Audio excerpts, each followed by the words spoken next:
Greetings everyone. Myself, M. Priya, Assistant Professor in the Department of Industrial Biotechnology. I am going to handle the course Process Engineering in Biotechnology. And now I am going to deliver a video lecture on the topic Fluid Mechanics. Fluid and non-fluid. There are two states of matter. They are fluid and non-fluid. So the fluid refers to liquid, vapor or gaseous phases. And the non-fluid state means only the solid phase of matter. Existence of matter in these states is governed by the intermolecular attractive forces within a substance. So very strong intermolecular attractive forces exist in solids, which give them the rigid property. So in the solids, the particles would be tightly packed, so only they are very tougher. In the liquids, the particles should be loosely packed.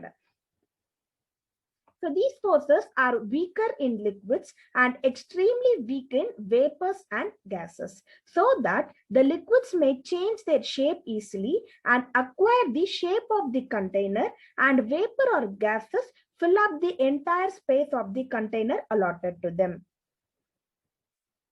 So the behavior of solid and fluid under the action and removal of shear forces. So here the solid. So the solid is at initial rest state.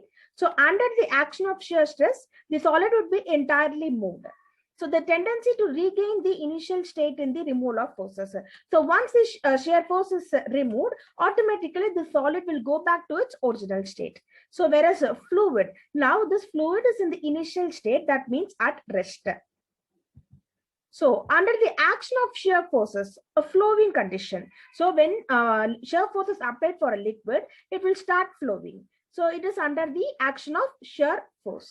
So simply, fluid can be defined as a substance which deforms continuously when subjected to shear forces. Fluid mechanics, fluidity. So the tendency of continuous deformation of a substance is called fluidity.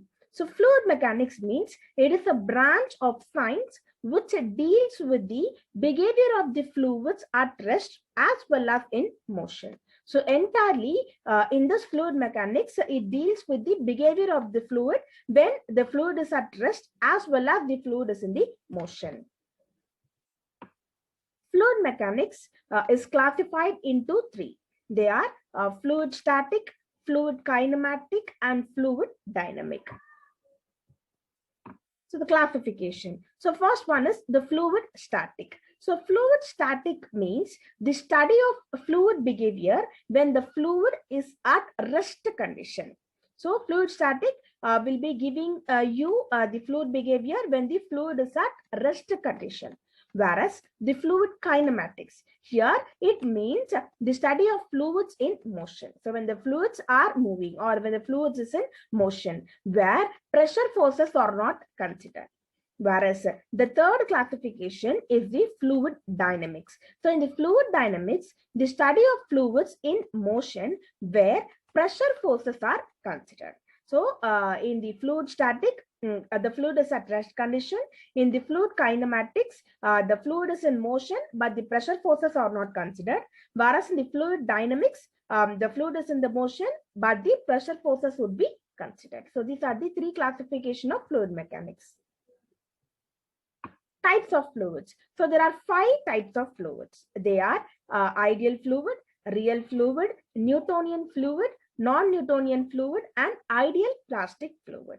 So let's see about this 5 different types of fluids. Ideal fluid. So a fluid which is incompressible and is having no viscosity is known as an ideal fluid. So a fluid, it does not have any viscosity. So that type of fluid is called as an ideal fluid. But this ideal fluid is only an imaginary fluid, because all the fluids which exist have some viscosity. So this ideal fluid is considered to be an imaginary fluid. So when looking on to the real fluid, so a fluid which possesses viscosity is known as the real fluid. So all the fluids in actual practice are real fluids. Viscosity means their flowing nature. Newtonian fluid. So a real fluid in which the shear stress is directly proportional to the rate of shear strain or velocity gradient is known as a Newtonian fluid. So here the shear stress would be directly proportional to the velocity gradient. So here example of this Newtonian fluid are water, glycerol, thin motor oil and all would be coming under this Newtonian fluid. Non-Newtonian fluid. So non-Newtonian fluid means it is also a real fluid in which the shear stress is not proportional to the rate of the shear strain. That type of fluid is called as the non-Newtonian fluid. So example of non-Newtonian fluid is ketchup. And the last type of fluid is the ideal plastic fluid. Here a fluid in which shear stress is more than the yield value and the shear stress is proportional to the rate of shear strain is known as the ideal plastic fluid. Here under this we'll be having Bingham plastic. So these are the 5 types of fluid. Pressure and its types. So the pressure at any point in a fluid is based on the force per unit area. So Pascal's law. So Pascal's law, it states that intensity of pressure for a fluid at rest is equal in all directions. So this law states that the pressure for a fluid which is at rest would be equal in all the directions. One more law about pressure is hydrostatic law. So here pressure variation at a point in a fluid at rest is given by the hydrostatic law, when states that the rate of increase of the pressure in the vertically downward direction is equal to the specific weight of the fluid. So this is called as the hydrostatic law. Absolute pressure. So the pressure on a fluid is measured in 2 different systems. In one system, it is measured above the absolute zero or complete vacuum, and it is called the absolute pressure. Whereas one more pressure is gauge pressure. In other system, the pressure is measured above the atmospheric pressure, and that is called as the gauge pressure. It is measured by the help of pressure measuring instrument in which the atmospheric pressure is taken as datum. The atmospheric pressure on the scale is marked as 0. So the relationship between the pressure, so that the 2 pressures, absolute 0 pressure here and pressure. So absolute pressure, vacuum pressure and gauge pressure.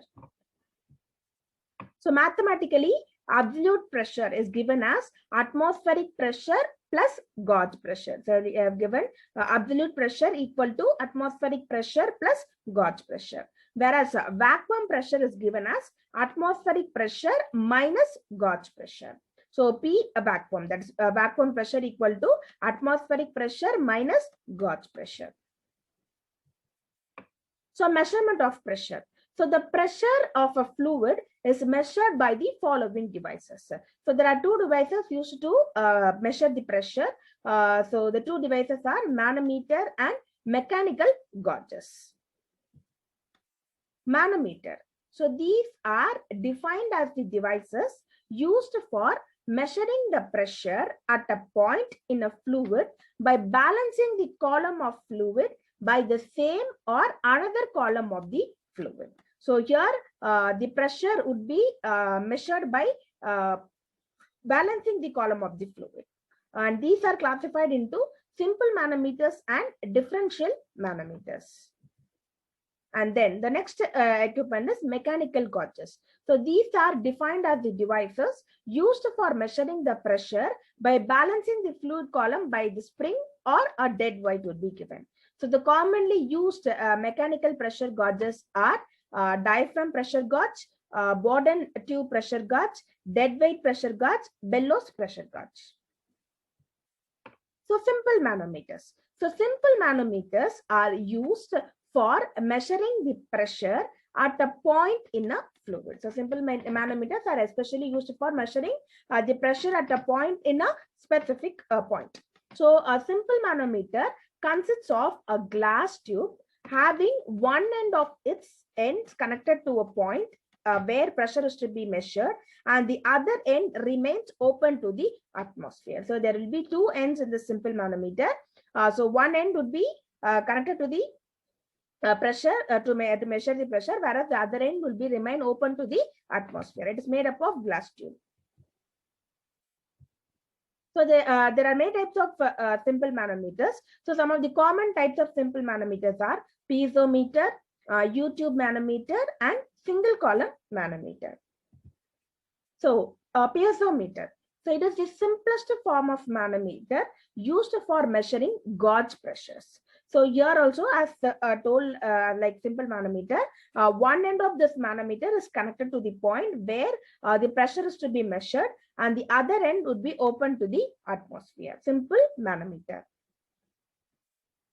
So this is the simple manometer. So one end is connected to the point where the pressure is to be measured, whereas the other end is open to the atmosphere. So this is called as the piezometer. So here the rise of liquid gives the pressure head at that point. So if at a point A, the height of liquid, say water, is h, in a piezometer tube, then pressure at A. So they are fixing the point as A. So what would be the pressure at A? So PA equal to rho GH N per meter square. So density, this based on the density of the fluid. Rho is the density. And advantages of single tube manometer. So a single tube manometer may serve to measure the pressure. So if it is above the local atmospheric pressure, the gauge pressure P will be positive, because the height of the liquid column in the tube will be positive. So when looking on to the disadvantages of this manometers, it fails to measure the vacuum pressure. As I earlier told, it is used for measuring the gauge pressure. So it fails to measure the vacuum pressure, because it will take some air from the atmosphere into the liquid. Since one end is open to the atmosphere, some air may enter through that open end. So it is also inadequate if either the gauge pressure is very small or too large. So it will not be able to identify the gauge pressure. Gauge pressure is very small or too large. So for every small gauge pressure, the rise H in the tube may be too small to measure accurately. So these are the disadvantages of using a manometer. So for every large gauge pressure P, the liquid rise H be too high and the length of the tube needed is too long.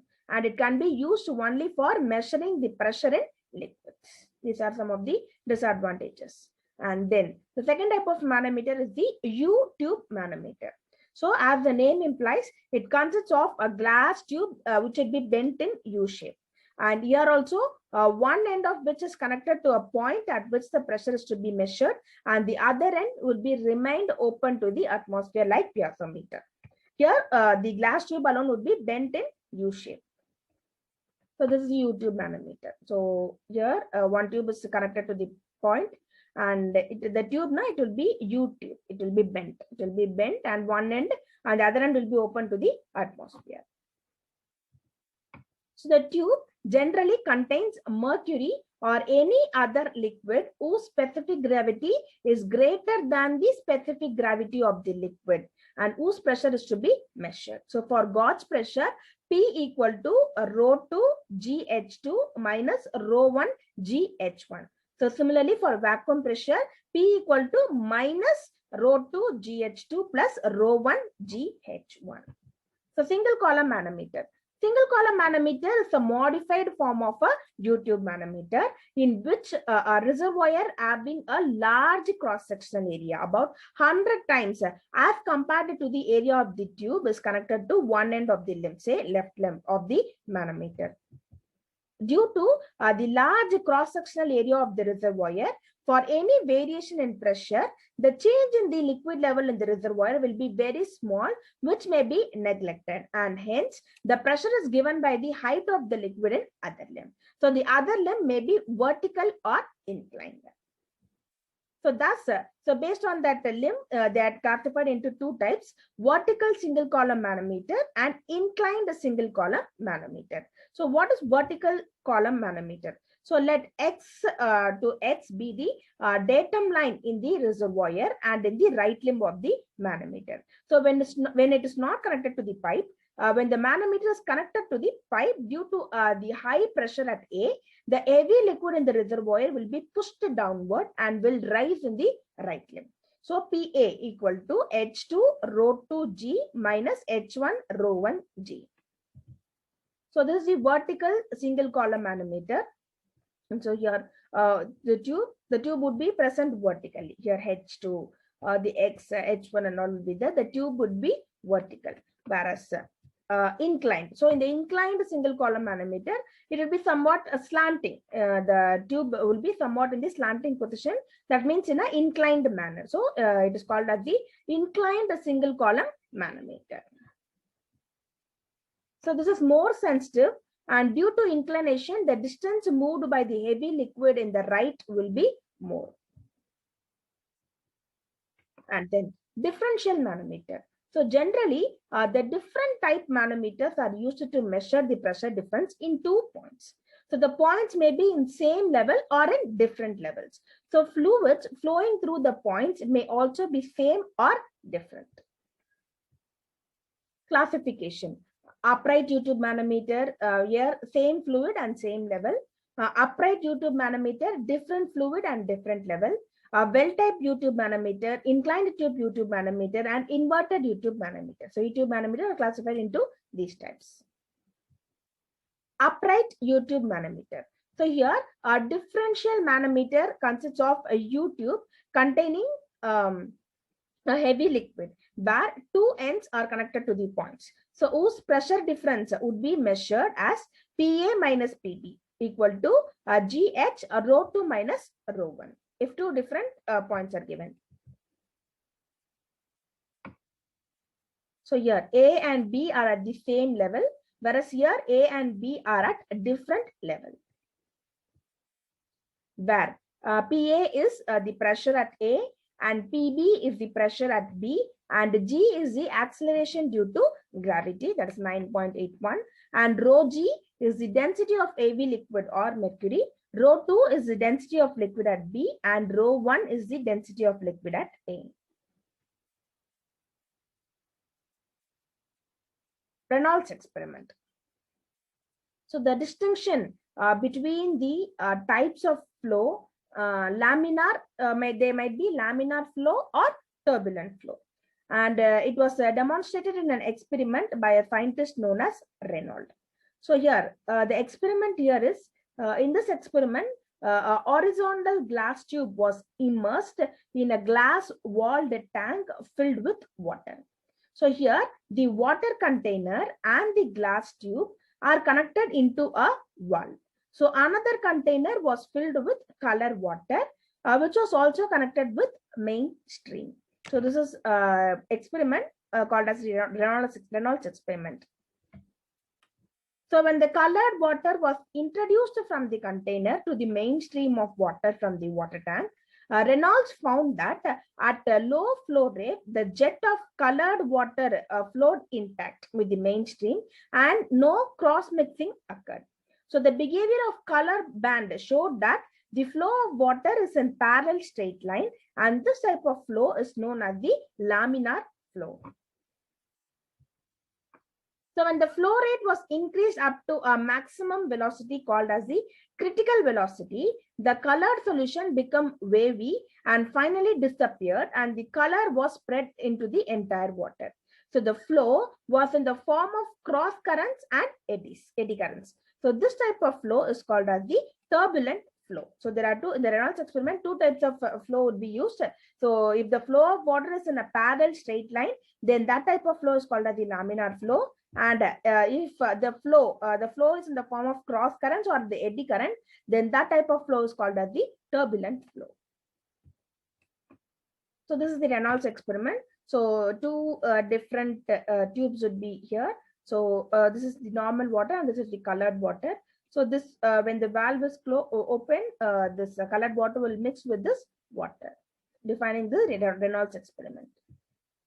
So Reynolds number. So Reynolds studied the conditions under which types of flow chances into another. Reynolds, in this experiment, Reynolds studied the conditions under which the type of flow chances will occur. So that means from laminar flow to turbulent flow, and it depends on 4 quantities like diameter on the tube, viscosity, density, and velocity of the fluid. So the 4 factors can be combined into one group, and that is called as the Reynolds number. So this is Reynolds number. So NRE equal to dV rho divided by mu. So where d is the diameter of the tube and v is the velocity of the liquid and rho is the density of the liquid, mu is the viscosity of the liquid. So the Reynolds number can be written as NRE equal to dV rho divided by mu, that is equal to dV divided by mu rho. So it is defined as inertial force divided by the viscous force. So it is also defined as the ratio of inertial force to viscous force. So here the conditions are if Reynolds number is less than 2100, then the flow would be laminar. And if the Reynolds number is greater than 4000, then the flow is turbulent.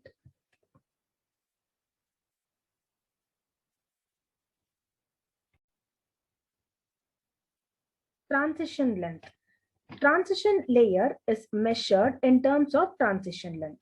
This is defined as the length of the entrance region of boundary layer to reach the center of the tube. So transition length for laminar flow is 0.05 into Reynolds number into the diameter of the tube. So for turbulent flow, it is 40 to 50 times the diameter of the tube. So for both the force, the laminar flow and the turbulent flow, the transition length would be based on the diameter of the tube. So types of turbulent flow. There are 2 types of turbulent flow, wall turbulent and free turbulent. So wall turbulent means it occurs due to the interaction of the fluid with the solid boundary of the tube.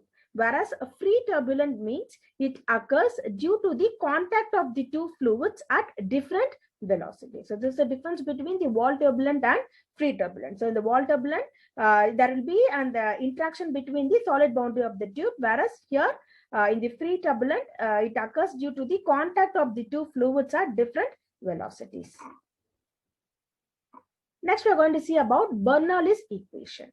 So the dynamic behavior of the fluid flow is usually analyzed by the Newton's second law of motion. So according to Newton's second law of motion, the net force Fx acting on a fluid element in the direction of x is equal to mass m of the fluid element multiplied by the acceleration ax in the x direction. So thus mathematically it is given as Fx equal to m ax. So in the fluid flow, the following forces are present. So Fg is the gravity force, Fp the pressure force, Fv force due to viscosity, and Ft force due to turbulence, and Fc is the force due to compressibility.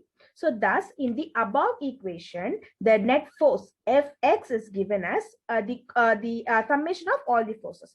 So Fg gravity force x plus pressure force plus the viscosity force plus the turbulence force and the plus the compressibility force. So the net force is given from all the above forces present in the fluid flow. So Euler's equation of motion. So this is the equation of motion in which the forces due to gravity and pressure are taken into consideration. So this is derived by considering the motion of a fluid element along a streamline. So consider a streamline in which the following is taking place in the x direction, and the flowing is in which the flow is taking place in the s direction. So consider a cylindrical element of cross section dA and length ds. So the forces acting on the cylindrical element are pressure force, that is PdA in the direction of flow, and the pressure force P plus dou P divided by dou S into ds into dA opposite to the direction of flow. So therefore, weight of the element equal to weight density into volume. So rho g dA into ds. So let theta be the angle between the direction of flow and the line of action of the weight of the element. So now the resultant force on the fluid element in the direction of S must be equal to the mass of the fluid element X, acceleration in the direction S. And P dA minus P plus dou P divided by dou S into ds into dA minus rho g dA ds cos theta equal to P dA ds into AS. This is the first equation. Now, as we know that AS equal to dV divided by dt, where V is the function of S and T. So by chain rule of differentiation, AS equal to dou V divided by dou S into ds divided by dt plus dou V divided by dou T equal to V dou V divided by dou S. So plus dou V divided by dou T. Since ds by dt equal to V. So if the flow is steady, then dou V by dou T equal to 0. So therefore, AS equal to V dou V divided by dou S. Now substituting the value of AS in equation 1, here equation 1. So when we are substituting the value of AS in this equation 1, we'll be getting minus dou P divided by dou S into ds dA minus rho g dA ds cos theta equal to rho dA ds into V divided into dou V divided by dou S. Dividing by rho dA into ds, will be getting minus dou P divided by P into dou S minus G cos theta equal to V into dou V divided by dou S. So therefore, dou P divided by P into dou S plus G cos theta plus V into dou V divided by dou S equal to 0. So this is by the chain rule of differentiation. And so let but cos theta equal to dz divided by df. So therefore 1 by rho into dou P divided by dou S plus G into dz divided by ds plus V into dou V divided by dou S will be equal to 0. Or otherwise, dou P divided by rho plus G dz plus V into dou V equal to 0. So this will be the second equation. Now, this above equation is known as the Euler's equation of motion. Now, Bernoulli's equation is obtained by integrating the Euler's equation of motion as. So when we integrate it, so integration of dP divided by rho plus integration of G into dz plus integration of V dV equal to constant. So if flow is incompressible, then rho is constant. That is, the density is constant. So P divided by rho plus Gz plus V square divided by 2 equal to constant. Or otherwise, P divided by rho G plus V square divided by 2G plus Z equal to constant. So now this above equation is known as the Bernoulli's equation. So in this equation, P divided by rho G is the pressure energy per unit weight of fluid or pressure head. And V square divided by 2G is equal to kinetic energy per unit weight or kinetic head. So the Z here. So Z is the potential energy per unit weight or potential head. So this is the Bernoulli's equation. So assumptions. So following are the assumptions made in the derivation of Bernoulli's equation. So first one is the fluid is ideal or the viscosity is 0. The second one is the flow is steady. And the third one is the flow is incompressible. And the fourth one is the flow is irrotational. So these are the assumptions which are made while deriving the Bernoulli's equation. So Bernoulli's equation for real fluid. So real fluids are viscous and hence they offer the resistance to flow. So thus there are always some losses in fluid flow, and hence in the application of Bernoulli's equation, these losses have to be considered. So thus the Bernoulli's equation for real fluids between 0.1 and point 2 is given as P1 divided by rho g plus V1 square divided by 2g plus Z1 equal to P2 divided by rho g plus V2 square divided by 2g plus Z2 plus HL. So your HL, the last HL is the loss of energy between point 1 and 2. So since it is given for real fluid, we have to mention the loss of energy. So the here HL will be the loss of energy between the 2 points. So in this video lecture, we have discussed about fluid mechanics. So in this, we have seen the fluids, non-fluids, types of fluids, and about pressures, the measuring devices of pressure, manometers, mechanical gauges, and the types of manometers and the types of mechanical gauges. And for fluid, we have seen Reynolds experiment also. The Reynolds experiment, we have seen Reynolds number, and at last we have seen the Bernoulli's equation for fluid flow. So at the last we have seen Bernoulli's equation for real fluid also. Thank you.